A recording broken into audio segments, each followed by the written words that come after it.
Bom dia a todos, agradeço pela presença de cada um, muito obrigada. Hoje nós temos, então, a participação aqui do Dr. Malagodi, ele, com a sua sabedoria, vai nos ensinar um pouco mais sobre o livro que ele publicou, Seja Você o Seu Primeiro Médico. Então, nós vamos aprender aí com toda a prática e a experiência que o doutor tenha ao longo, né, de anos já na medicina. E vamos primeiramente, né, pedir a intercessão de Nossa Senhora para que possa conduzir esse momento. Ave Maria, cheia de graça, o Senhor é convosco, bendita sois vós entre as mulheres, bendito é o fruto do vosso ventre, Jesus. Santa Maria, Mãe de Deus, rogai por nós, pecadores, agora e na hora da nossa morte. Amém. Nossa Senhora das Graças, rogai por nós. Bom, eu não sei se tem alguém aqui que está participando pela primeira vez, mas sempre uma vez por mês, no final de cada mês, nós temos então essas palestras que o Instituto Malagodi proporciona, tem essa finalidade de trabalhar esses três eixos, né? A família, a vida e o bem comum. E o Dr. Malagodi, com todo o seu trabalho, médico, ginecologista e obstetra, que trabalhou há muitos anos já com planejamento familiar natural na nossa cidade de Jundiaí, ele vai, enfim, conduzir hoje um pouco sobre esse conteúdo, então, do primeiro livro, Seja Você o Seu Primeiro Médico. Então, eu quero aqui já passar a palavra para o Dr. Malagodi. Muito obrigada, doutor, pela sua participação. É sempre uma alegria poder ouvir o senhor, porque eu sempre saio com um aprendizado maior. Muito obrigada. E eu quero já passar a palavra aqui para o senhor para conduzir a palestra. Fique à vontade. Muito obrigado, Mariane. Bom dia a todos. Hoje, como é o dia de Nossa Senhora das Graças, que ela nos envie as suas graças para que a gente possa conversar sobre um tema que é importante não só para a nossa vida física, mas também para a nossa vida espiritual, como vocês vão ver. Bom, o tema vai ser este aqui, né? Seja você o seu primeiro médico, tema deste pequeno livro aqui. Bom, qual foi a ideia desse livro e por que ele surgiu? Existe um tipo de doença, daqui a pouco nós vamos classificar as doenças, chamada de neurose orgânica, ou são doenças funcionais. O que é isso? São doenças que a pessoa tem sintomas em um determinado órgão, mas esse órgão não está lesado, não existe lesão, tá? De maneira que se alguma coisa for feita, e quase sempre isso não exige nenhuma terapia medicamentosa, o problema é resolvido e o órgão volta a funcionar normalmente. Então, por isso chamado de neuroses orgânicas. Por quê? Neurose, porque vem do psíquico, né? A sua gênese é o psíquico, e a sua sintomatologia está no corpo, neurose orgânica, ou doença funcional. Muito bem. No começo da minha vida profissional, eu não tinha experiência suficiente para entender bem essas questões. Isso não é ensinado na faculdade de medicina. Mas com o tempo, né, a gente vai aprendendo certas coisas, né? Existem, então, doenças essas doenças funcionais, que dependem muito do paciente resolver certas questões da vida dela, né? Relacionada com o seu social, né? Ou problemas familiares, ou problemas no emprego, ou problemas financeiros, uma série de questões que faz com que essas doenças funcionais apareçam, né? E aí é a própria pessoa que vai resolver. Daí o título do livro, você o seu primeiro médico, né? E, às vezes, é muito difícil, às vezes, em pessoas simples ou no dia a dia do consultório, né? Muitas pacientes para entender, você fazer toda essa explicação que o livro contém aqui sobre essas doenças funcionais, né? Então, a ideia foi fazer um folheto, né, e isso acabou chegando num livro, para que ajudar as pessoas que têm dessas neuroses orgânicas ou doenças funcionais a resolver esse problema. Claro que hoje, né, esse livro foi escrito no final do século passado, né, foi publicado no começo deste século, então a gente aprende muita coisa depois que você escreve esse livro, e aí você vê que tem a simplicidade do livro. Como aqui a gente tem pessoas com mais conhecimento, então eu vou avançar um pouco mais do que o livro, nós vamos um pouco mais à frente, né? E aí vai ser muito bom, tanto na nossa saúde física, como para a nossa saúde espiritual, isso não tem dúvida, né? E a solução desse problema está justamente muito mais na saúde espiritual, que a gente procura desenvolver no nosso dia a dia, né? E esse é o motivo porque estamos reunidos, né? Estamos reunidos em nome de nosso Senhor Jesus Cristo, justamente para crescermos na nossa vida espiritual, e certamente isso traz um benefício muito grande para a nossa saúde física. Hoje a gente vê que a saúde está extremamente complicada, e o quanto dessas neuroses orgânicas existe, né? A gente tem o crescimento dos estabelecimentos farmacêuticos, né? O número de farmácia parece que não para de crescer, né? Nós somos um povo hipocondríaco, né? Praticamente. Número de faculdades de medicina, nós temos aí quase 350 faculdades de medicina no Brasil, né? E, infelizmente, o ensino médico passou para o domínio do capitalismo, né? Então, é uma forma que empresas, pessoas usam para ganhar dinheiro. Certamente que muitas dessas faculdades são precárias, não têm condições de dar uma boa formação, e isso tudo vai levar a um empobrecimento na qualidade da assistência médica no Brasil. A gente tem uma grande demanda pela medicina curativa, né? Tente marcar uma consulta no seu convênio, no INSS, ou, às vezes, mesmo particular, você nunca tem isso dentro de um prazo curto, né? Porque a demanda é muito grande, né? E, no meio de tudo isso, nós temos muita neurose orgânica, essas doenças funcionais, que a própria pessoa poderia resolver sem a procura da assistência médica.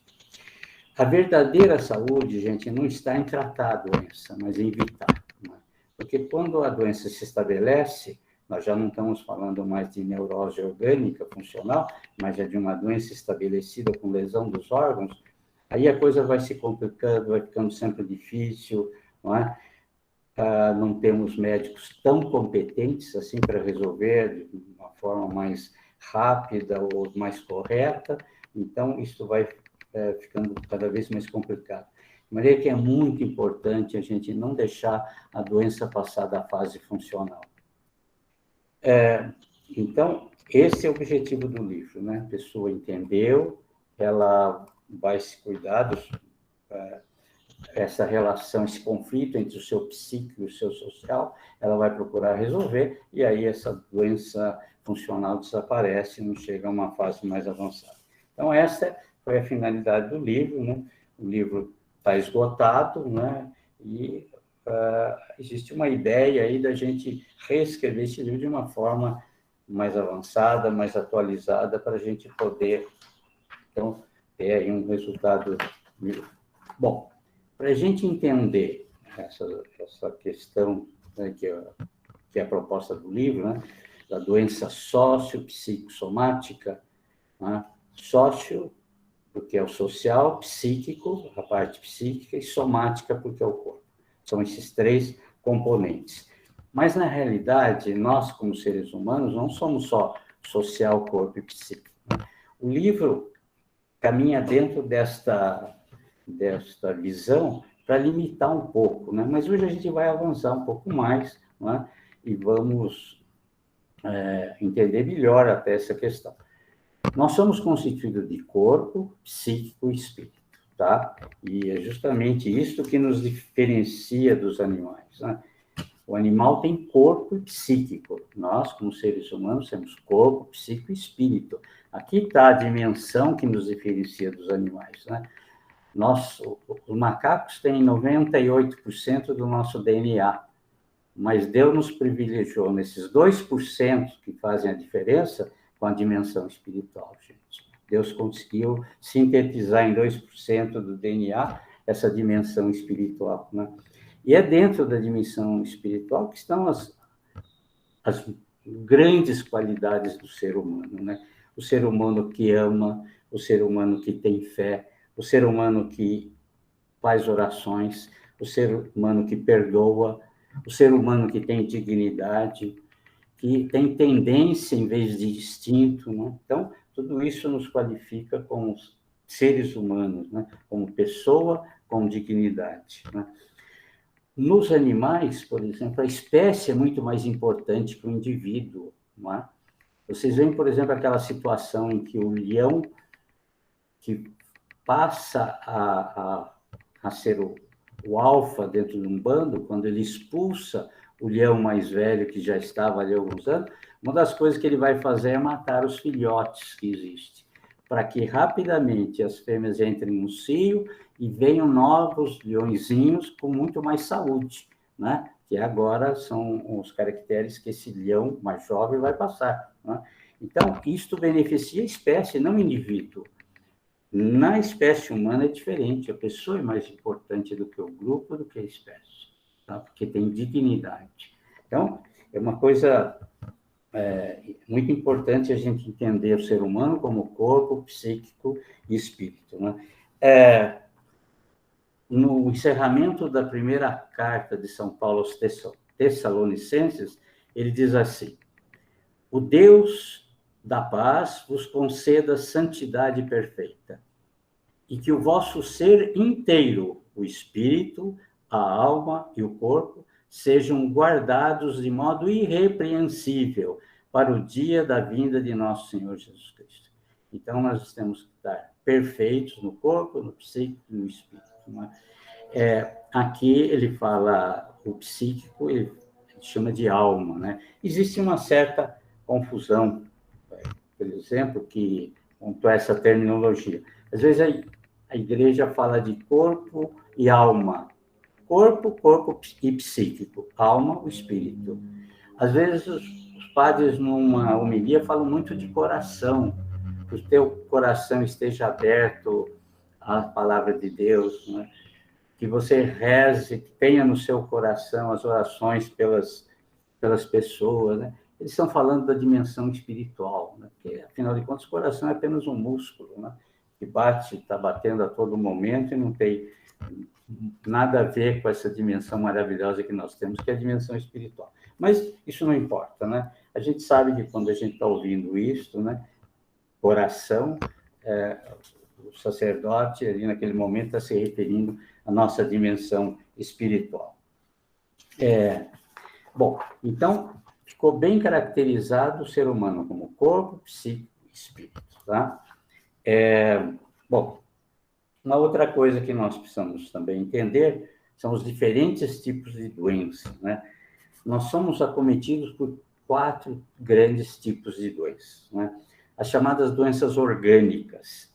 E aqui essa classificação ela leva em conta como começou a doença, ou onde começou, e onde manifestam os sintomas, tá? Então, doenças orgânicas, ou doenças somáticas, doenças do corpo. Começa no corpo e os sintomas são do corpo, né? Por exemplo, eu machuco o meu pé, há um ferimento, aquilo forma um abscesso, né? Depois eu não dei muita importância, de repente meu pé está doendo, inchado, quente, não posso andar direito, né? Então, é uma doença orgânica, porque começou no corpo e os sintomas são do corpo, né? Um exemplo bem simples. Depois vem as neuroses. As neuroses começam no nosso aparelho psíquico e os sintomas são do nosso aparelho psíquico, né? Por exemplo, uma fobia, né? Por alguma razão, aquilo começou lá no aparelho psíquico, né? E a sua manifestação hoje é no aparelho psíquico, né? Como a claustrofobia, né? O medo que eu tenho de ficar em lugares fechados, né? Isso bem tipicamente uma neurose, né? Começa no psíquico e manifesta no psíquico. Aqui é bem claro, as doenças orgânicas estão sob responsabilidade dos médicos, as neuroses sob responsabilidade dos psicólogos. Aqui, mais ou menos, a divisão é mais clara. Depois vem as psicoses. Psicoses começam no corpo, né, e tem uma manifestação, os sintomas são do psíquico. Né? Então, a pessoa tem uma lesão cerebral, né, uma isquemia por alguma razão, e ela passa a ter um comportamento alterado, por exemplo, agressividade. Né? Aí, se for examinar, vão acabar descobrindo, às vezes, uma lesão no cérebro. Né? Então, o início foi no corpo, mas os sintomas são da área psíquica, são psicoses. Então, nós temos doenças orgânicas, as neuroses, as psicoses, e, finalmente, as neuroses orgânicas, né? Que são as doenças funcionais. Começam no psíquico e manifestam sintomas no corpo. Tá? A gente vai ver alguns exemplos, né, sobre isso aí, para a gente poder conversar sobre isso. Para a gente entender bem o que sejam essas neuroses orgânicas ou doenças funcionais, que são aquelas onde cada um de nós pode atuar como médico, no sentido de reverter esse processo e voltar a ter saúde, né? A gente precisa entender algumas coisas. Como funciona o nosso corpo? Nosso corpo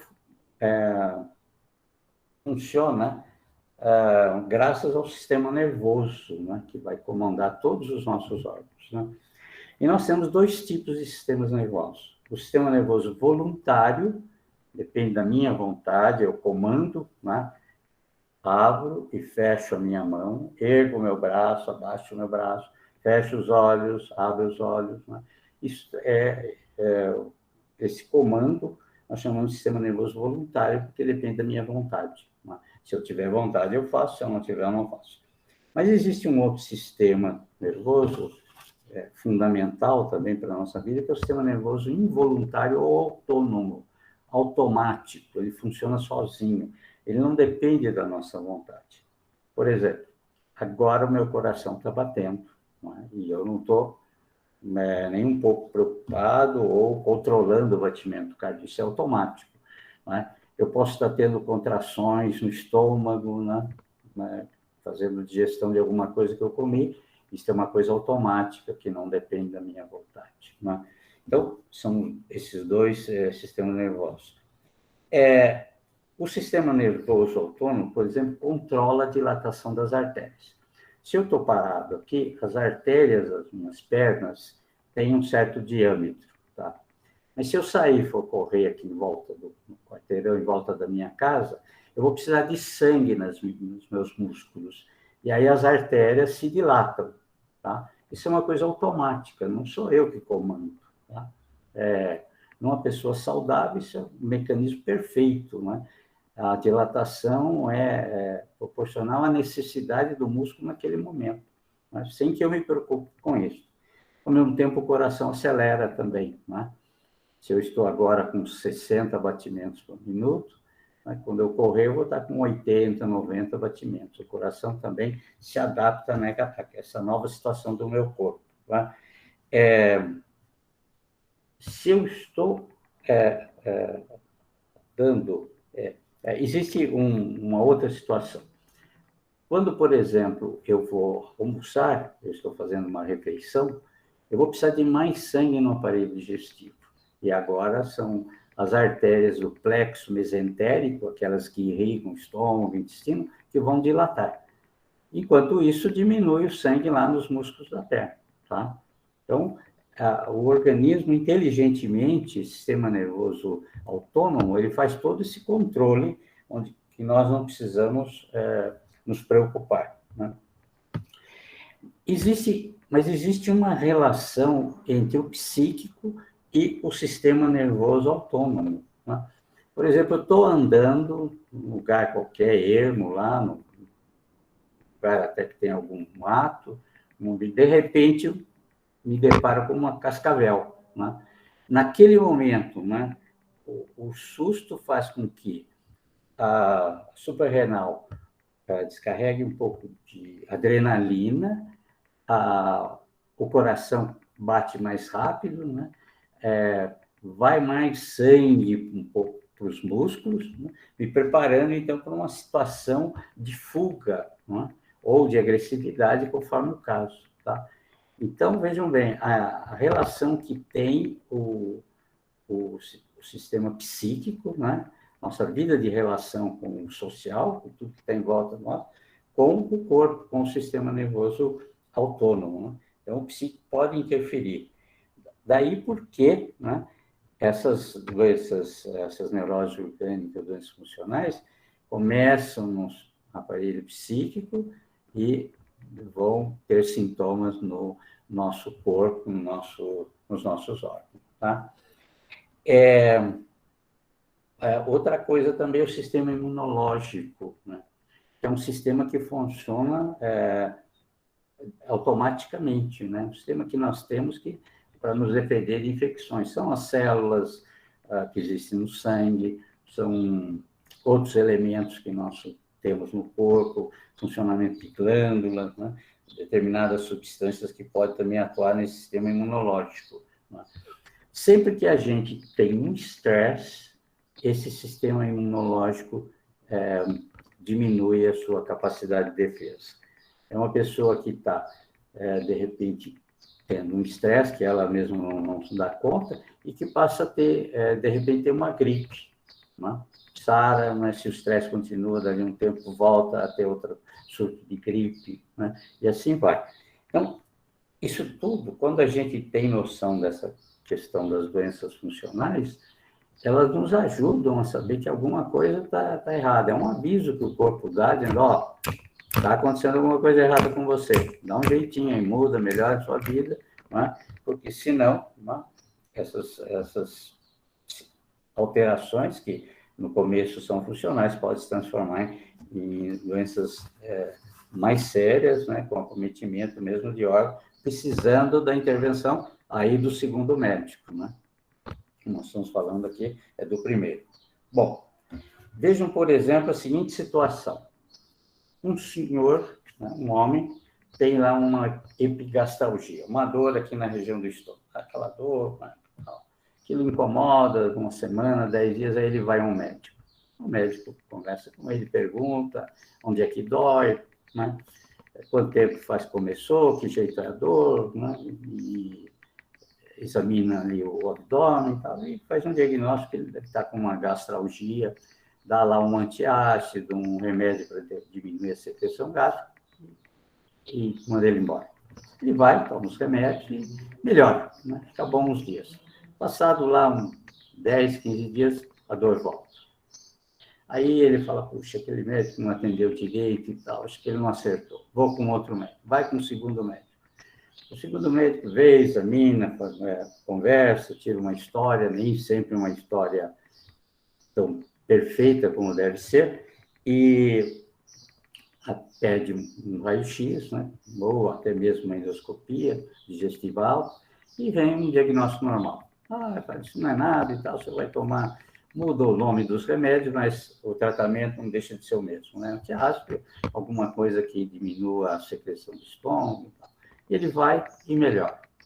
Melhora, passa bem uns dias. Passou 10, 15 dias, a dor volta. Ele, desacreditando, então, dos dois médicos, vai para um terceiro médico. Esse médico, então, conversa bastante com ele, pergunta da situação social dele, da família, do trabalho, e acaba descobrindo que ele tem um problema no trabalho, né? Ele trabalha num serviço que ele não gosta e tem um chefe lá do setor dele que o persegue. Todo dia está pondo defeito no serviço dele, está divertindo, né? E aquilo para ele é um verdadeiro pesadelo, uma tristeza, um estresse. Aí o médico, né, que é mais inteligente, esperto, né, mais conhecedor da alma humana, então ele fala, olha, vamos fazer o seguinte, eu preciso mudar de sessão lá na sua firma, eu vou dar uma cartinha para o senhor vai lá, pede para o pessoal lá de RH mudar o senhor de sessão, para o senhor fazer uma coisa que o senhor gosta, e ficar sob o comando de uma outra pessoa. Ele vai, leva aquilo para a firma, muda de seção, muda de chefe lá, e toma lá alguns remédios e a dor desaparece, ele sara definitivamente, né? Essa é a típica doença funcional, uma neurose orgânica, né? Que é o social, né? A situação dele do emprego, que estava criando problema no seu psíquico. O psíquico, como tem ligação com o corpo, com o físico, alterou o funcionamento do estômago e ele tinha essa dor, esse desconforto que ele tem. Todos nós temos órgãos de choque, que a gente chama. São os nossos órgãos mais fracos, né? Um é o aparelho digestivo, outro é o aparelho urinário, outro é o aparelho respiratório, outro é o aparelho cardiocirculatório. E as manifestações dessas neuroses orgânicas na gente é justamente incidir sobre esses órgãos de choque, que a gente chama, né?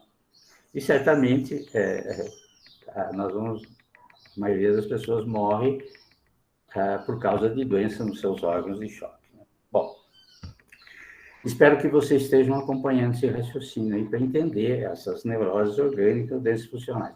Começa no aparelho psíquico e os sintomas são no físico, tá? Bom, como é que a gente identifica que é uma neurose orgânica, é uma doença funcional? Bom, aí a gente precisa parar e dar uma analisada na vida da gente, né? Certamente que quem não tem a vida tranquila, quem está cheio de estresse, tem que realmente entender essa possibilidade, né? Acertando aqui e ali, para ver se realmente esses sintomas são de uma neurose orgânica, né? Ou de uma coisa mais séria, né? Claro que essa ação do primeiro médico, que é você, é importante, mas não pode esquecer do segundo médico, né? Que está aí à disposição para problemas mais sérios e mais graves, tá? Bom, a gente tem vários tipos de doenças, de moléstias, neuroses orgânicas, doenças funcionais, né? Sintomas que são mais ou menos clássicos, né? A gente encontra a asma, ou a simples falta de ar, tontura, dor muscular, dor de cabeça, enxaqueca, náusea, vômito, insônia, dor de estômago, diarreia, doenças de pele, um número muito grande de doenças que estão incluídas dentro dessas neuroses orgânicas, doenças funcionais, que são doenças sócio-psicossomáticas, que estão acontecendo porque começou no psíquico e agora a manifestação está no corpo. Se eu souber disso, se eu puder identificar esse problema que está havendo no meu psíquico em relação com o meu social, e eu resolver isso, eu resolvo o problema da doença, sem medicação nenhuma, tá? Então, essa é a importância deste conhecimento da doença sócio-psicossomática, porque se eu chegar a um médico, provavelmente 98% das vezes, eu vou fazer exame, eu vou tomar remédio e o médico não vai saber como resolver esse meu problema dessa doença sócio-psicossomática. Então, isso a gente precisa ficar muito atento hoje, porque com essas quase 350 faculdades de medicina que existem no Brasil, não é? São faculdades, a maioria privadas e caríssimas, é por alguém que vai atrás da profissão médica para ganhar dinheiro, né? E aí não importa a qualidade do curso, não é? Então, o sujeito, provavelmente formado dessa forma, não vai ter nenhum conhecimento de doença sócio-psicossomática. Sempre vai pedir exame, sempre vai receitar remédio, né? E, infelizmente, isso aí é uma coisa muito triste, né? Que está pesando na qualidade da assistência médica no Brasil. Bom, então, a gente entender que a doença sócio-psicossomática é o resultado de um conflito entre o psíquico e o social, tá? E essa abordagem que o livro faz, né? Só nesse aspecto aqui. Bom, por que acontece o conflito, né? Bom, isso é uma coisa extremamente frequente hoje. Nós vivemos num mundo que quanto mais as pessoas se afastam de Deus, mais entra o egoísmo, o consumismo, a violência, né? Enfim, a gente vive numa sociedade extremamente complexa, né? E aqui, então, é que a gente precisa falar um pouco da dimensão espiritual, porque é através da dimensão espiritual que eu vou resolver todos esses problemas que surgirem nessas neuroses orgânicas, ou doenças funcionais, ou doenças sociopsicossomáticas. É através da dimensão espiritual, não tem outra saída. Se eu não tiver uma dimensão espiritual desenvolvida que me ajude, jamais vai resolver. E a maioria das pessoas afastadas da igreja, que não creem em Deus, não tem nada de dimensão espiritual. Essas, infelizmente, vão sofrer muito com essas doenças sociopsicossomáticas, que vão transformar em doença orgânica, né?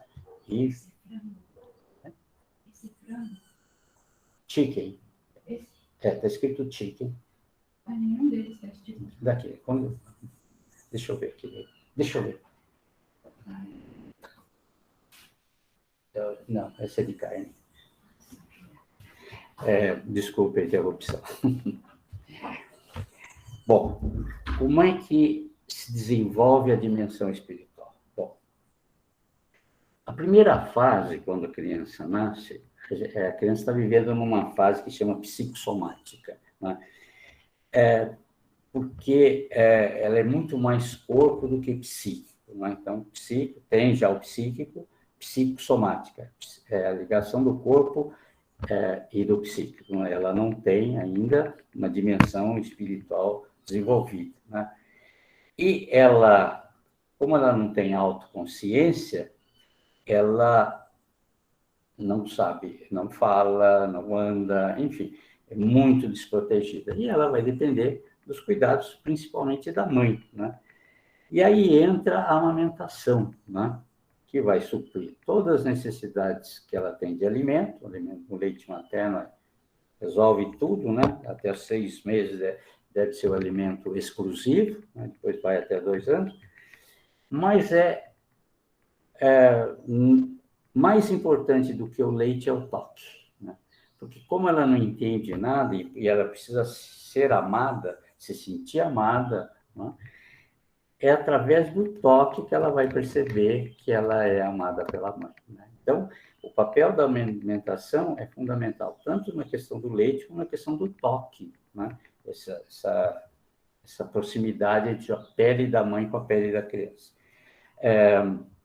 E hoje, com o desmame precoce, a gente vê o quanto de problemas a gente pode ter no futuro com essas pessoas, né? E aí a criança vai desenvolvendo, vai percebendo, através da segurança, do calor que a mãe dá, que ela é amada, né? Sou amada, né?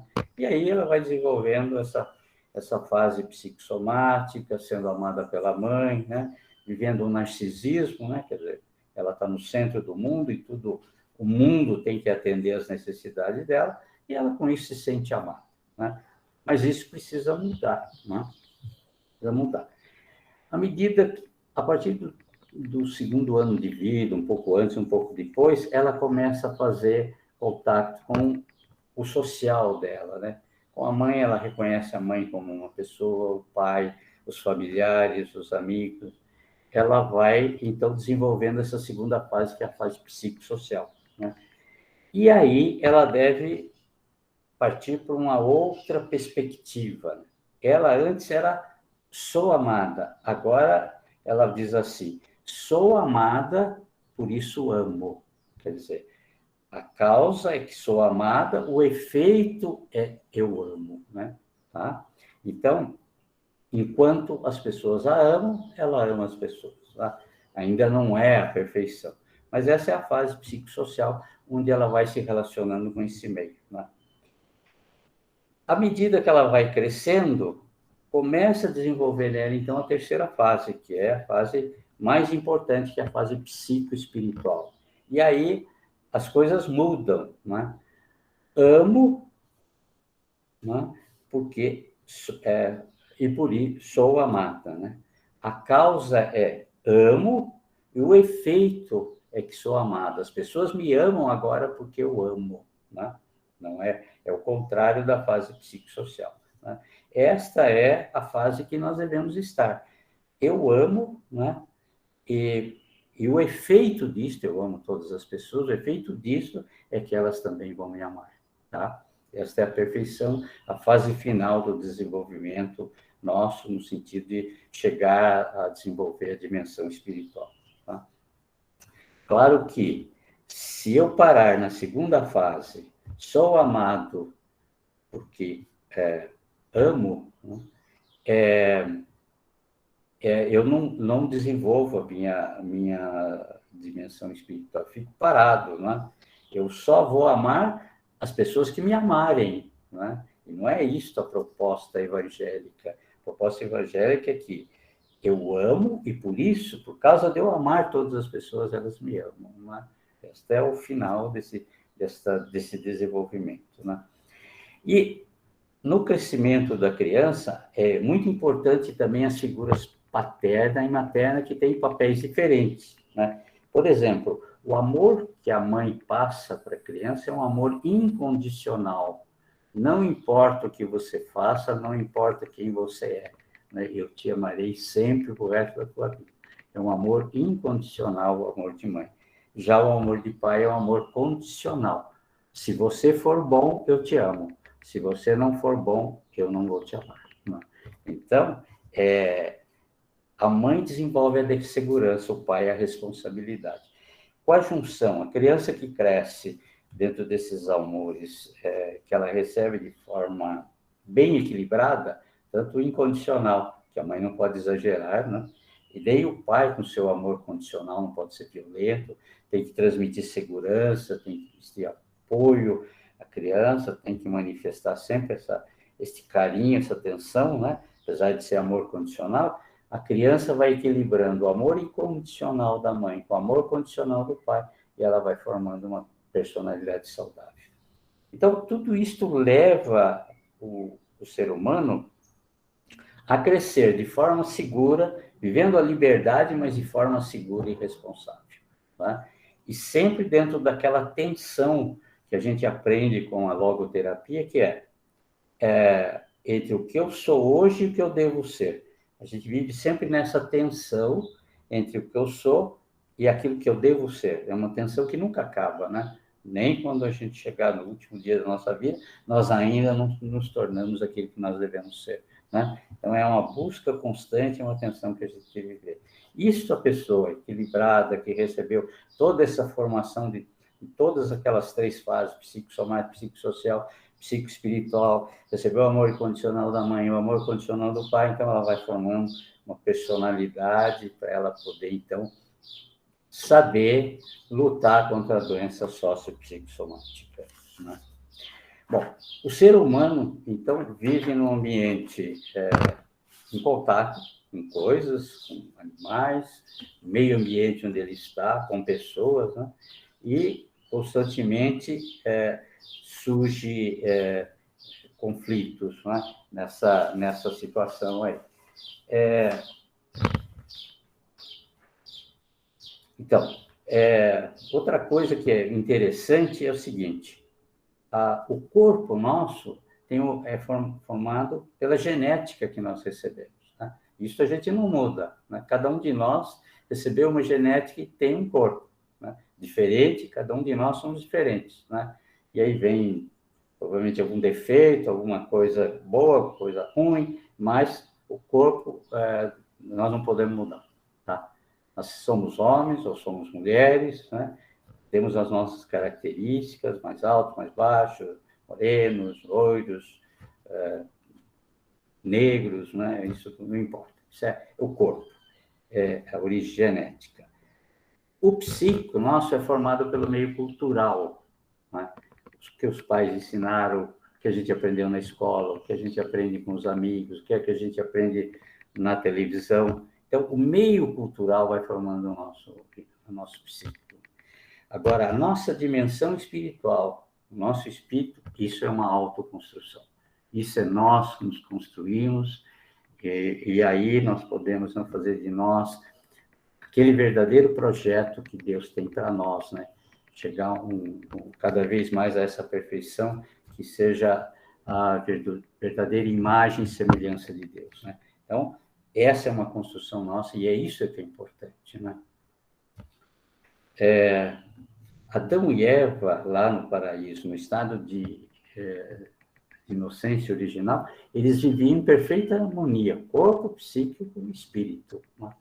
Uma beleza, não tinha um problema, jamais existiria neuroses orgânicas ou doenças funcionais, né? Por quê? Estava em perfeito equilíbrio.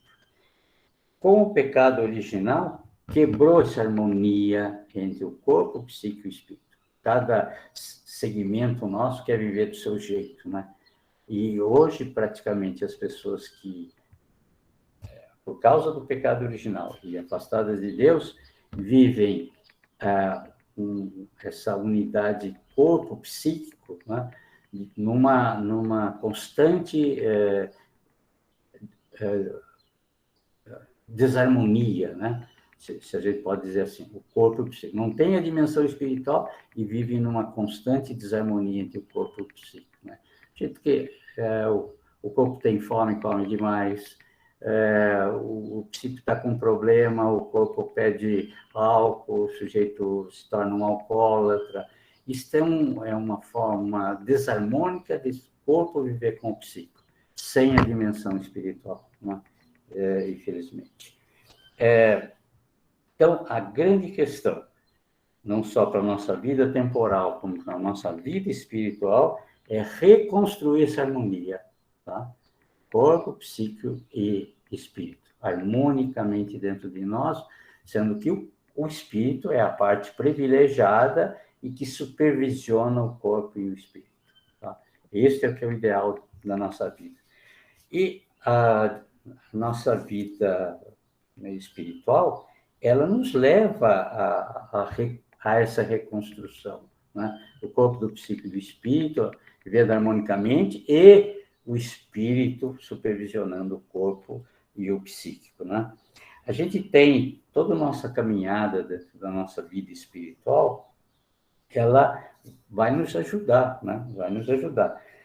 O que eu preciso desenvolver em mim, na minha dimensão espiritual, que me ajude a conviver com o social que eu tenho, né? Por pior que seja, né? Aí vem algumas coisas que a gente aprende, né? Na leitura dos evangelhos. Por exemplo, uma das coisas muito boas para a gente lidar com essas questões da doença sociopsicossomática é a mansidão, né? Imagina o sujeito que tem a mansidão, que tudo está bom, que nada me preocupa, né? É muito difícil que essa pessoa venha a ter alguma questão aí de conflito entre psíquico e social e possa desenvolver a doença. Então, se nós nos reportarmos ao Evangelho de São Lucas, no capítulo 6, lá tem alguma coisa interessante. Por exemplo, sobre a mansidão, no capítulo 6, versículos 27 a 29, lá está escrito assim: eu, porém, são palavras de Jesus, eu, porém, vos digo a vós que me escutais, amai os vossos inimigos, fazei o bem aos que vos odeiam, bendizei o que vos amaldiçoam, orai por aqueles que vos difamam. A quem te ferir numa face, oferece a outra. A quem te arrebatar a capa, não recuses a túnica. Isso é mansidão, né? Como é que uma pessoa que vive assim, conforme essas palavras de Jesus, né, pode ter conflito com o seu social? Não tem como, né? Outra coisa muito interessante na nossa dimensão espiritual é a misericórdia, né? Então, na sequência do capítulo 6 aqui de São Lucas, versículos 36 e 37, a gente lê lá: sede misericordiosos como o vosso Pai é misericordioso. Não julgueis para não seres julgados. Não condeneis para não seres condenados. Perdoai e vos será perdoado. Quem perdoa tudo, quem vive essa misericórdia, que é uma característica da dimensão espiritual que só tem no ser humano, tem nos animais, né? Como pode ter conflito com o seu social? Está sempre perdoando, né? Eu vejo, tá? Como a religião nos ajuda, não só a ir para o céu, mas também a ter saúde, né? É isso que a gente precisa, afinal de contas, fazer, né? A prudência é uma coisa também muito importante na nossa vida, né? E aí, nesse mesmo evangelho de de São Lucas, lá no versículo 47, a gente tem aquela outra orientação que Jesus dá para a gente, né? Não só no caminho de santidade, mas como também a gente viver com saúde aqui nessa terra. Vou mostrar-vos a quem é comparável todo o que vem a mim, escuta as minhas palavras e as põe em prática. Assemelha-se a um homem que, ao construir uma casa, cavou, aprofundou e lançou o alicerce sobre a rocha. Veio a enchente, a torrente deu contra essa casa, mas não a pôde abalar, porque estava bem construída. Essa é a prudência, né? Nada abala esse homem, né? Nenhum acontecimento no social dele pode abalar a vida desse homem, né? Então, vejam aí a importância da mansidão, da misericórdia, da prudência. E outra coisa muito importante, que nós que somos cristãos, acreditamos em Deus, é viver com alegria, né? E a alegria está dentro dos frutos da nossa dimensão espiritual, que o Espírito Santo vem formar em nós, né? Então, vejam só os frutos do Espírito. Aqui no Catecismo da Igreja Católica, no parágrafo 1832. Os frutos do Espírito são perfeições que o Espírito forma em nós como primícias da glória eterna. A tradição da Igreja enumera 12: caridade, alegria, paz, paciência, longanimidade, bondade, benignidade, mansidão, fidelidade, modéstia, continência e castidade, né? E aqui eu chamo a atenção para a alegria, né? Nós que temos fé, que acreditamos na vida eterna, né? Nós temos que ser sempre alegres, né? Não tem por que ficar tristes, né? Somos aqui de passagem, né? Nenhuma doença grave deve nos assustar hoje, né? Roubar a nossa alegria, né? A gente deve tratar, procurar resolver da melhor maneira possível nossos problemas de saúde, mas isso aqui é uma passagem, né? A gente deve estar sempre preparado, né, para esse momento, para esse dia. Mas, da mesma forma que a gente recebe esses ensinamentos, que parecem que são só para a nossa vida espiritual, na realidade são também para a nossa vida temporal, né? Quanto isso faz bem para a nossa saúde, né? E vocês podem ter certeza, né? A mansidão, o perdão, a prudência, a alegria, certamente vão nos ajudar muito nessa nossa batalha, né, que a gente tem aqui na Terra para conseguir sobreviver com saúde a tantos problemas, a tantos conflitos, numa sociedade hoje tão desarmônica, né, baseada no egoísmo, no materialismo, no consumismo, né? Graças a Deus, então isso pode nos ajudar muito. Eu espero que vocês tenham compreendido, então, o significado do que seja essa doença sociopsicossomática, né? Mas, fundamentalmente, tenho visto quanto os ensinamentos que Jesus nos passa através dos evangelhos é bom e é uma ótima, excelente profilaxia para todos esses males que podem acontecer. Que Deus nos ajude, que a gente amadureça no sentido de entender cada vez mais essa nossa vida, né? Essa nossa complexidade, né? Corpo, psique, espírito, né? E fundamentalmente entender e fortalecer cada vez mais a nossa dimensão espiritual, né? Eu acho que isso é um tema bastante interessante, mas que a gente pode conversar ainda durante alguns minutos sobre alguns outros tópicos que eu tenha abordado rapidamente ou que eu tenha passado despercebido, para a gente, então, chegar a um completo entendimento desta questão que é a doença sociopsicossomática, né? Não esqueça que esse curso de medicina que eu passei para vocês, de 30 ou 40 minutos, é apenas como primeiro médico, né? O segundo médico precisa de 8 anos de formação para poder ajudá-los naquilo que vocês não possam resolver, né? Espero que Deus os ilumine cada vez mais. Amém. Amém. Muito bom, doutor Malagodi. Muito obrigada. Realmente eu aprendi muito aqui. E ainda mais, eu vejo assim como que o Senhor foi mesmo já bem, já previu a realidade que a gente ia viver nessa sociedade contemporânea, onde as pessoas estão realmente doentes e é uma doença mesmo psíquica, a gente pode ver. E até essa dimensão que o Senhor trouxe da importância de nós retomarmos então as virtudes, aquilo que vai ser também um remédio para equilibrar, para trazer realmente esse equilíbrio para a nossa vida, tanto psíquica como espiritual, principalmente. Eu quero até deixar aberto aqui para perguntas. Se vocês quiserem já fazer alguma pergunta, ficam à vontade, viu?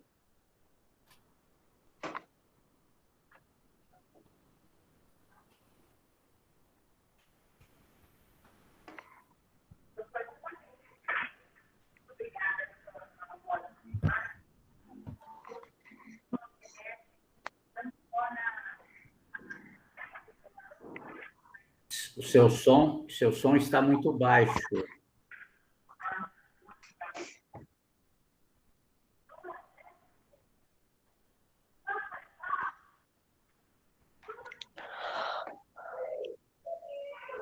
Vou falar aqui. Doutor, muito obrigada pela palestra. Estava no Bluetooth para o som ficar na casa inteira, para me escutar bem. Isso, assim, remete não só na nossa saúde física, né, psíquica, mas também na nossa saúde, na relação com os filhos, né? E como formar os filhos. Nossa, como me fez refletir sobre isso. E eu queria que o senhor repetisse aquela frase tão rica que o amor da mãe é incondicional, né, que ela sempre vai amar, que o pai é condicional, que se você for bom, né? E você pode repetir para mim, deixar anotado isso aqui, que isso aí foi muito profundo. É o seguinte, a mãe sempre ama o filho, né? O chamado amor incondicional. Né? Ele pode ser um bandido, um traficante, mas tanto que nas visitas às penitenciárias, o número de mulheres que visitam os detentos é muito maior que o número de homens, né? Os pais não vão visitar os filhos de jeito nenhum, porque é amor condicional. Então, é incondicional, tá? Claro que a mãe precisa dosar muito bem isto, né? Porque, às vezes, ela mesma é responsável porque o filho dela está lá na cadeia, como traficante, às vezes ela foi responsável por esse amor incondicional. O amor incondicional deve sempre ter uma retribuição, um retorno, né? Ela deve saber dosar bem isso daí. E o amor do pai é um amor condicional. Quer dizer, se o meu filho for bom, eu vou amá-lo. Se não, não quero saber dele, né? Não amo. Quando ele se recuperar, quando ele ficar bonzinho outra vez, aí eu volto a amá-lo, né? É uma coisa muito curiosa isso, mas isso é fundamental, né? Porque imagine só, se fosse sempre o pai e a mãe incondicional, nossa, meu Deus do céu, não havia penitenciária aí para tanto traficante, né? Então, e são coisas que precisam ser bem dosadas. O pai também é um pai carinhoso, um pai que abraça, que beija, que perdoa, né? Daquela forma que é o amor dele condicional, né? Então, a dosagem desses dois amores é que vai formar uma personalidade bem equilibrada na criança. Ok? O senhor comentou que o amor do pai conduz ao filho a gerar essa responsabilidade, é isso? Isso, Aí ele sabe que a liberdade que ele vai ganhando à medida que ele cresce deve ser acompanhada de responsabilidade. Se ele fizer alguma coisa errada, ele vai pagar, tá? Isso é uma coisa fundamental. Uma coisa não fica assim sem preço, né? Ou ele se prejudica, os pais vão chamar a atenção, olha, tá vendo o que você fez? Você prejudicou as pessoas, você prejudicou você, né? Então, tudo isso é preciso... daí porque ele cresce com responsabilidade. A liberdade dele vai ser sempre uma liberdade responsável. Isso daí tem no livro do Erich Fromm, muito bem desenvolvido, A Arte de Amar. Se quiserem se aprofundar nisto, Erich Fromm, A Arte de Amar. Muito obrigada. Interessante, doutor, e continuando esse questionamento, né? A gente que é da pastoral familiar, né, percebe que esses dois amores aí, o condicional e o amor incondicional, né? O quanto eles têm hoje interferido, né? Assim, causado, na verdade, né? Por a falta de entendimento dos pais, né? A separação dos pais, né? Porque quando vem o filho, isso causa um conflito muito grande, porque a mãe não entende que o pai precisa exercer esse amor e o pai não consegue compreender que a mãe, que isso faz parte da natureza humana, né? Então, esse desconhecimento humano hoje está causando, né, um grande dissolução familiar, né, vamos falar assim, né? Por falta de conhecimento, por falta exatamente disso tudo, né, que a gente está aprendendo hoje aqui, né, e no meu caso revendo, né, e como isso é importante, né, assim, mais pessoas estão vendo isso, né, participando de uma formação como essa, né, e eu agradeço o senhor, né, por estar dando essa oportunidade de passar para a gente isso aí, né. Aí também a gente vê a consequência nas crianças quando os pais se separam, né? Aqueles que ficam com a mãe, só o amor incondicional. Os que ficam com o pai, só o amor condicional. E aí é complicado, né? Já não tem aquela possibilidade de harmonizar esses dois tipos de amor e formar uma personalidade sadia. Então, é mais um problema. Doutor, o senhor fez um comentário durante a palestra e me lembrou de uma pregação que eu vi um tempo atrás.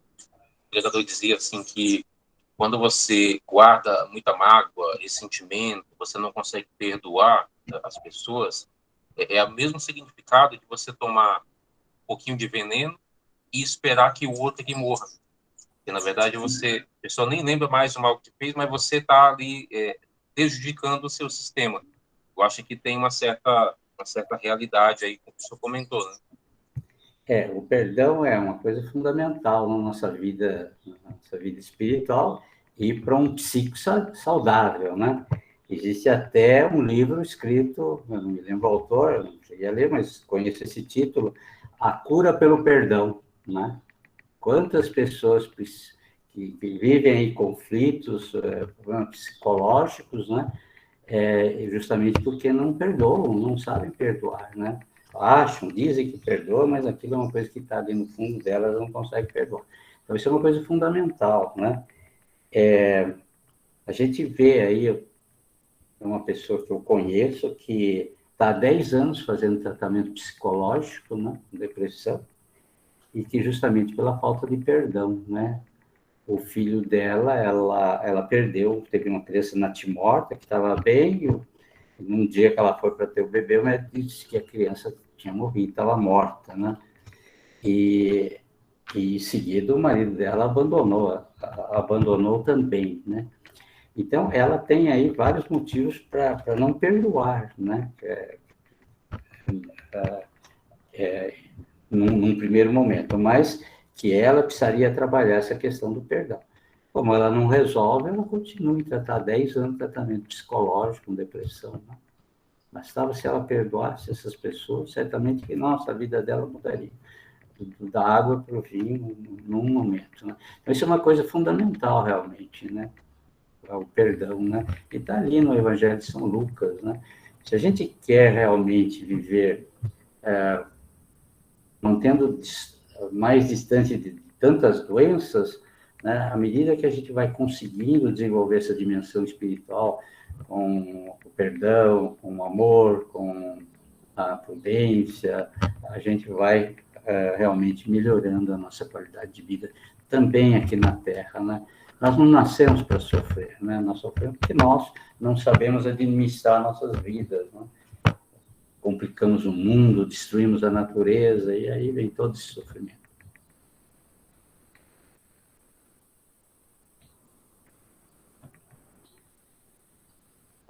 Nil, temos alguma pergunta? No chat, alguém fez alguma pergunta? Mari, o Pedro Mazzi fez um comentário conforme sua disposição,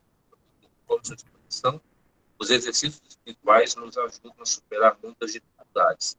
E durante a palestra, a Mayra tinha levantado a mão, não sei se era alguma pergunta, se ela quer fazer agora, mas teve só essas duas manifestações pelo chat.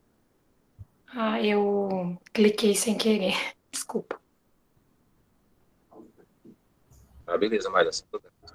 Pedro, você quer fazer algum comentário sobre o que você escreveu aí?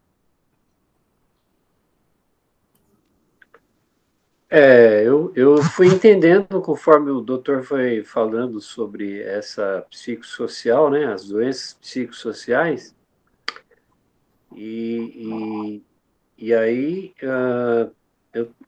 eu fazendo exercícios espirituais, eu percebo que às vezes determinadas orações diante de Deus causa esperança, às vezes até a cura das emoções mesmo, às vezes vem na lembrança durante a oração algum trauma, alguma coisa, e a gente percebe que a gente vai superando isso, né? Então, na verdade, eu queria essa confirmação do doutor, e ele, no final, ele acabou dando, né?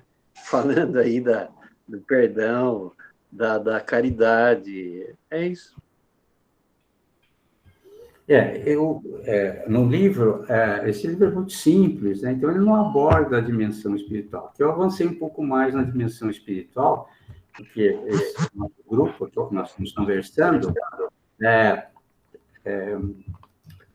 entende muito mais, né? Muito fácil de entender do que pessoas que às vezes não têm religião, não têm fé, né? E de uma maneira mais simples para ajudá-las, né? Claro que por trás de tudo isso aqui é a dimensão espiritual. Né? Nós seremos nossos primeiros médicos, né? Através da nossa dimensão. É a única a ferramenta que nós temos como médicos para nos ajudar nessas chamadas neuroses orgânicas ou doenças funcionais. É a dimensão espiritual. Né? Isso não está bem claro aqui nesse livro, que foi escrito numa época em que provavelmente minha espiritualidade ainda não chegava nesse nível, graças a Deus. Hoje dá para entender melhor e então colocar isso dentro dos aspectos que o livro aborda, né? Eu espero que isto possa ajudá-los, né? E possam ajudar outras pessoas também, né? Porque às vezes a gente que está fora, né? A gente vê o sofrimento de uma pessoa, a gente sabe de suas manifestações orgânicas, dolorosas, e sabe também de seus conflitos, né, psicossociais, e a gente pode, então, intervir ali como um amigo, dando uma palavra de apoio, quem sabe ajudá-las a resolver isso daí, né? Ok? Doutor Malagodi. Pois não. Bom dia, eu sou imensamente privilegiado por participar dessa sua palestra, o senhor demonstrou, assim, uma profundidade, uma largura e um cumprimento imensos diante desse assunto. Muito obrigado mais uma vez. Eu tenho duas perguntas a fazer referente ao que a comunidade médica, né, a classe dos médicos está fazendo para ajudar o povo, né, o povo que sofre, a se equilibrar nesses 4 pilares, né, o bio, psico, sócio, espiritual. Essa é a primeira pergunta. E a segunda, se não há nenhum trabalho, nenhum esforço para retomar a formação original dos médicos, nos valores, né, nos valores transcendentes, para conduzir os seus pacientes à cura de uma maneira mais natural possível. E, se não tiver jeito, aí entrar com remédio, né, porque o senhor mesmo afirmou das 350 faculdades de medicina no Brasil hoje, estão formando médicos materialistas. Essas são minhas perguntas. Obrigado. Bom, nem a medicina e nem a psicologia admite a dimensão espiritual, tá? A não ser um ou outro médico, um outro psicólogo que está dentro da igreja, que vive autenticamente. Há exceções, claro, né?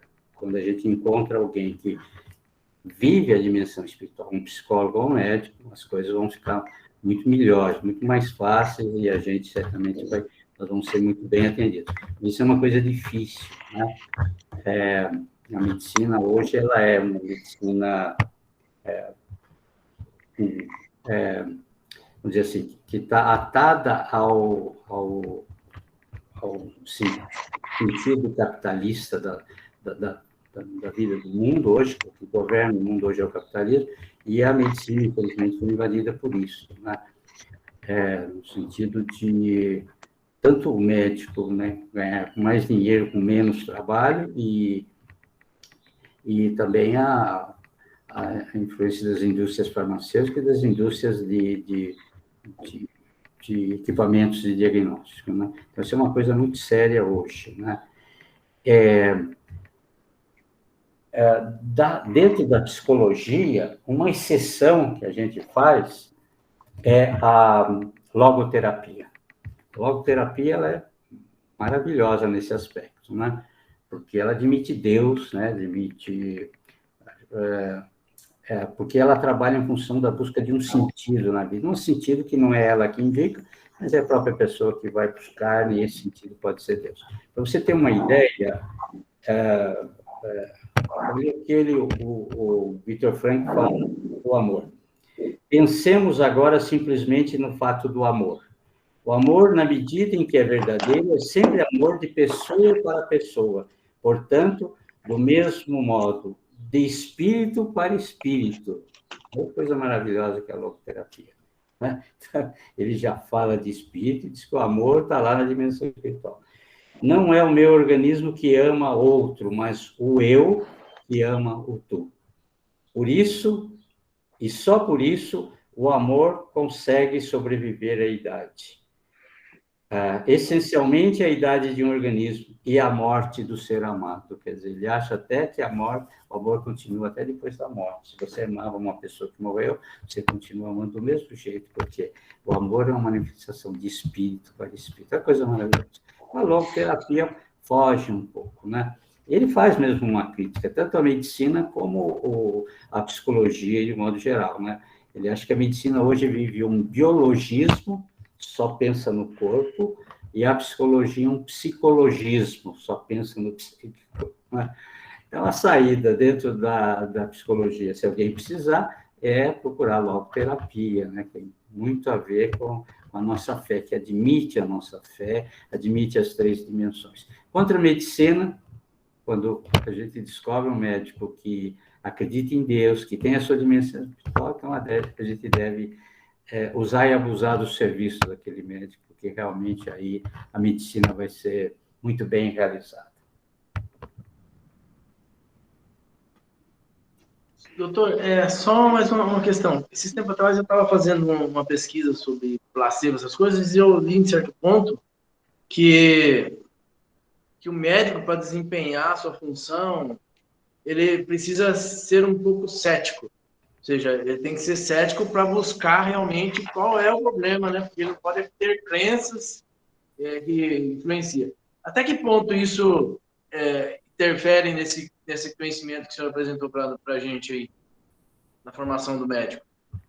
Bom, nem tanto ao mar, nem tanto à terra, né? Ele deve ser ético, né? E deve ser sempre um pouco cético, né? Não achar que aquele diagnóstico que ele fez, que ele está absolutamente correto. Aquilo ele precisa confirmar, né? E aí vem a evolução do tratamento, né? É um médico que faz um diagnóstico, dá um tratamento para você, mas ele quer te acompanhar, ele quer saber se realmente aquilo funcionou, né? Então, faz parte do bom atendimento médico esse acompanhamento do paciente até a cura, né? Nunca o médico deve formular uma receita e dispensar o paciente. Não, ele precisa acompanhar, ele precisa ver, né? Então, aí entra um pouquinho do ceticismo, eu acho que eu talvez não esteja bem certo, eu quero ver o que vai acontecer com a evolução dessa doença, né? Então, isso é uma coisa interessante, né? Não sempre cético, porque aí, então, é uma coisa muito terrível, né? Mas ser sempre ético, né? E ter, dentro do possível, um pouco de ceticismo também, que às vezes faz muito bem ao trabalho do médico, né? Ok? Posso fazer uma pergunta? O senhor falou aí da concentração do sangue, só para nós dar uma risada aqui. Concentração do sangue em determinados, por exemplo, você almoça, dá aquela preguiça, né? que acho que concentra na parte digestiva. É saudável a gente dar uma deitadinha depois do almoço para descansar? E outra coisa, quando a pessoa come e vai nadar, acaba morrendo, acho que por congestão, né? É, Aí tem aquele tabu, né? Você vai almoçar, você não pode tomar banho que você vai morrer também. não, isso está certo, Armando. Realmente, se a gente parar, ficar estático logo depois que faz uma refeição, principalmente quando é uma refeição mais pesada, né? Qualquer um de nós vai sentir assim, o raciocínio difícil, né? Uma vontade de deitar, tal, porque realmente é desviado uma boa quantidade do nosso sangue, vai para o aparelho digestivo, né? Isso é uma coisa lógica, né? É uma coisa até maravilhosa. Então, falta sangue nos músculos, falta sangue no cérebro, daí vem o sono, né? Claro que dormir, deitar, isso é uma coisa, para quem pode, isso é uma coisa boa, que pode ajudar, né? Porque o cérebro descansa, o aparelho digestivo está funcionando normalmente, tranquilamente, lá com maior quantidade de sangue. A questão do nadar, justamente, é esse problema, né? Veja bem, você comeu, fez uma refeição e a maior parte do sangue foi desviado para o aparelho digestivo. 15 minutos depois, você pula num rio e vai nadar, né? Então, o sangue, a maioria, estava no aparelho digestivo. Agora, você está precisando de sangue nos músculos. Então, vão dilatar as artérias dos músculos e vai sangue para o músculo. Então, veja bem, vai muito sangue para o músculo, vai muito sangue para o aparelho digestivo, vai faltar sangue no cérebro. E aí a pessoa, é a hora que a pessoa provavelmente desmaia, né, perde sentido, né, está lá nadando e de repente, né, se apaga, né. Essa deve ser o mecanismo dessa morte que ocorre aí nessas pessoas que têm esse tipo de afogamento, né. Mas tomar Não é banho. recomendável, não é recomendável fazer exercícios depois de uma refeição, né? Qualquer que seja, né? Um trabalho normal, tudo bem, a gente dá conta, mas esses exercícios muito intensos, não, isso não é recomendável. Tomar banho pode, então, né? Não tem problema, né? Desde que não é um exercício prolongado, né? E se você apagar, você cai ali no banheiro e não morre afogado, né? No máximo pode acontecer um traumatismo, né, doutor craniano? Agora, essa eu quero ver se o senhor responde. Tomar leite e chupar manga, pode? Pode. Pode, eu já faço isso constantemente.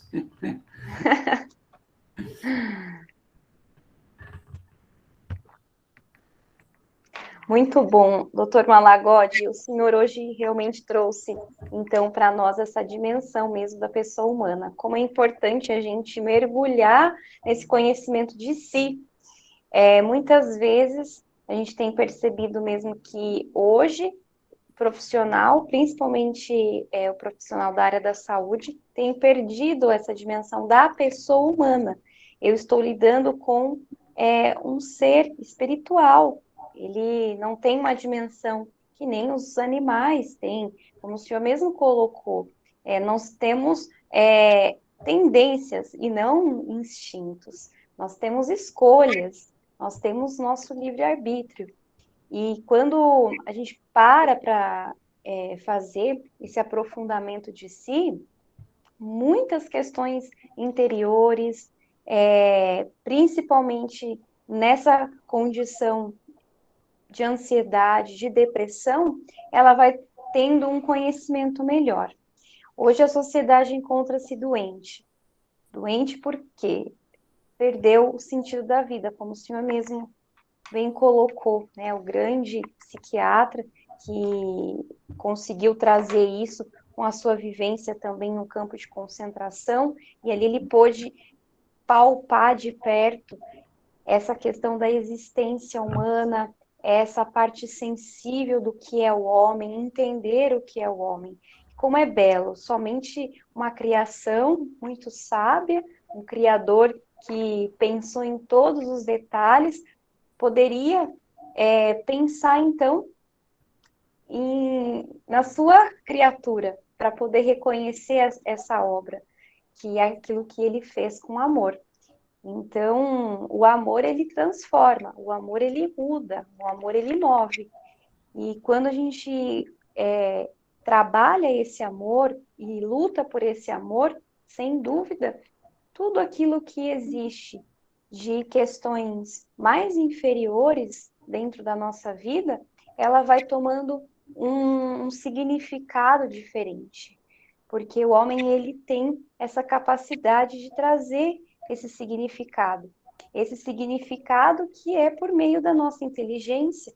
Então, se todas as coisas que hoje nós podemos contemplar, com a sua beleza, com as cores, com aquilo que a gente ouve, com os pássaros cantando, com o som do mar, quantas coisas a gente acaba também perdendo, né? Porque não estamos atentos a essa obra da criação. E tudo isso vai fazendo um movimento interior, um movimento que nos vai trazendo um novo ressignificado. Por isso que hoje o Senhor nos trouxe assim uma clareza muito grande. Seja, né, você o seu primeiro médico. Tenha esse conhecimento de si. Muitas vezes, hoje nós caímos em doenças, seja patológicas, né, orgânicas, ou até mesmo nessa dimensão espiritual ou psicológica, porque não temos o conhecimento. Quando eu tenho uma dor de cabeça, na hora eu preciso já entender, mas o que foi a causa disso? E ter esse conhecimento mesmo interior. Olha, essa semana ocorreu isso, essa semana eu fiz isso, e talvez traçar uma rotina. É a importância, né, doutor, eu acredito, de traçar essa rotina, traçar essa ordem mesmo, né, a virtude mesmo da ordem, como que ela é importante para a nossa vida. E a partir desse conhecimento eu vou conseguindo até mesmo ter uma coisa mais palpável de quem eu sou, porque as coisas estão ocorrendo dessa forma. Então, eu fico pensando muito aqui, sabe, doutor, que o seu trabalho tem sido realmente uma gota, assim, no oceano, que ela cai e ela vai se espalhar.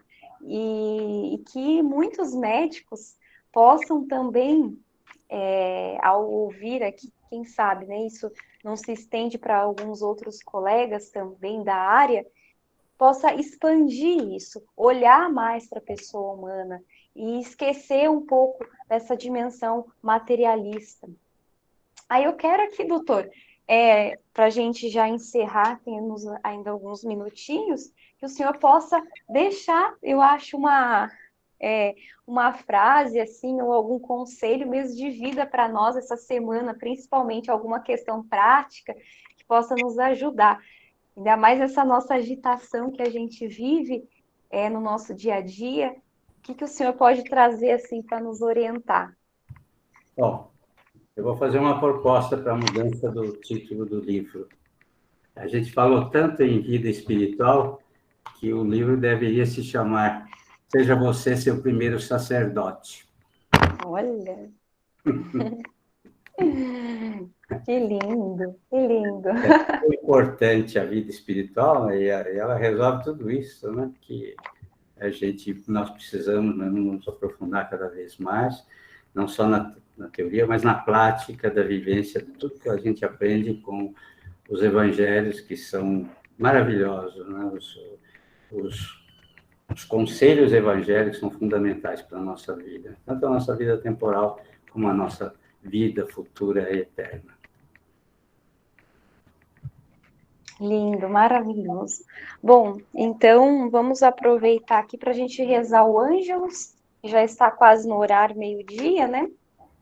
E aí a gente já pede a intercessão de Nossa Senhora, hoje que é o dia da nossa mãe, dessa beleza primorosa que, né, toma o nosso coração, em que ela possa interceder neste sábado. O anjo do Senhor anunciou a Maria, e ela concebeu do Espírito Santo. Ave Maria, cheia de graça, o Senhor é convosco. Bendita sois vós entre as mulheres, bendito é o fruto do vosso ventre, Jesus. Santa Maria, Mãe de Deus, rogai por nós, pecadores, agora e na hora da nossa morte. Amém. Eis aqui a escrava do Senhor, faça-se em mim segundo a vossa palavra. Ave Maria, cheia de graça, o Senhor é convosco, bendita sois vós entre as mulheres, bendito é o fruto do vosso ventre, Jesus. Santa Maria, Mãe de Deus, rogai por nós, pecadores, agora e na hora de nossa morte. Amém. E o Verbo divino se fez carne e habitou entre nós. Ave Maria, cheia de graça, o Senhor é convosco, bendita sois vós entre as mulheres, bendito é o fruto do vosso ventre, Jesus. Santa Maria, Mãe de Deus, rogai por nós, pecadores, agora e na hora da nossa morte. Amém. Rogai por nós, Santa Mãe de Deus, para que sejamos dignas das promessas de Cristo. Amém. Oremos. Infundi, Senhor, nós pedimos em nossas almas a vossa graça, para que nós que conhecemos pela anunciação do anjo a encarnação de Jesus Cristo, vosso Filho, cheguemos por sua paixão, morte e cruz, à glória da ressurreição, pelo mesmo Jesus Cristo, Senhor nosso, assim seja. Amém. Santa Maria, esperança nossa, escrava do Senhor, rogai por nós. Irmãos, Deus abençoe, que vocês tenham um final de semana abençoado, viu? Muito obrigada pela presença de cada um. Tchau, tchau. Tchau, tchau. Doutor Malagodi, muito obrigada. Tchau, pessoal. Boa semana a todos. Abençoe. Tchau, tchau.